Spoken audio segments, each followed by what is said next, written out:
In recent years, MVC has become a very popular choice for building web applications. Although Web Forms is still widely used and supported, a general trend toward this newer framework has emerged. However, there are many reasons to appreciate MVC beyond just comparisons to Web Forms features.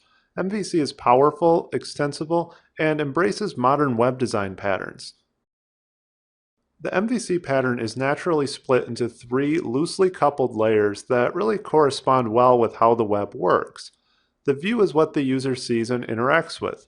The model is the data that the user is trying to utilize and access, usually from some sort of database. The application's controllers successfully manage requests and responses between the two. This flexible nature of MVC also allows for plenty of room to inject additional layers.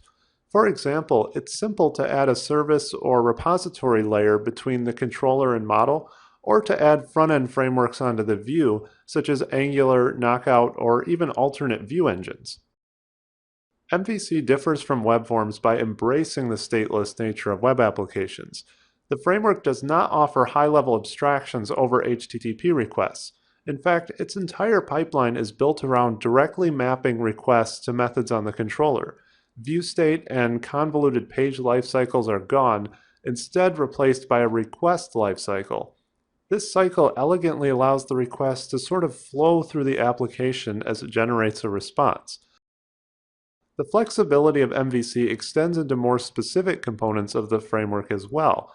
MVC is driven by conventions, meaning if your tasks are fairly common, you can just work with the framework defaults. If you just need to make small changes to this behavior, you can extend the functionality of existing components. Finally, if you need to drastically change the way a component works, you can often write your own and replace it entirely. This progressive customization really helps to manage complexity as your application grows. MVC also has no concept of server controls. There are no high-level abstractions over data tables or anything like that. MVC offers simple HTML helpers through the Razor view engine to write out form elements, anchor tags, and other markup. These helpers give you a lot of control over the exact HTML that will be rendered out to the browser.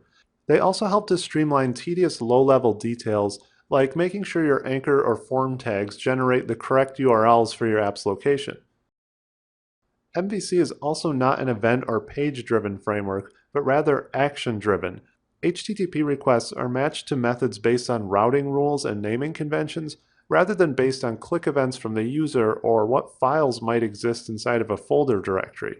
MVC can easily respond to a request with any type of result it deems appropriate, whether that's HTML, JSON, files, or more. This is a really central concept to MVC, so we'll review this in detail in the next module.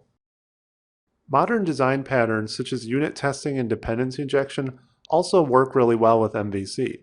Because the framework was built with these concepts in mind, it's much easier to mock components or inject services than in standard Web Forms applications.